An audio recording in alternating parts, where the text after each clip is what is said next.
Niebe is, parang nasulat ko siya 2 years ago.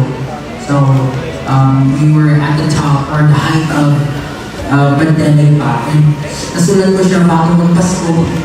So, parang noong time na yun, hindi lahat may privilege or may moment para i-enjoy kung ano man yung parang sasabi nga nila na Pasko, di ba? Dapat pag Pasko fun.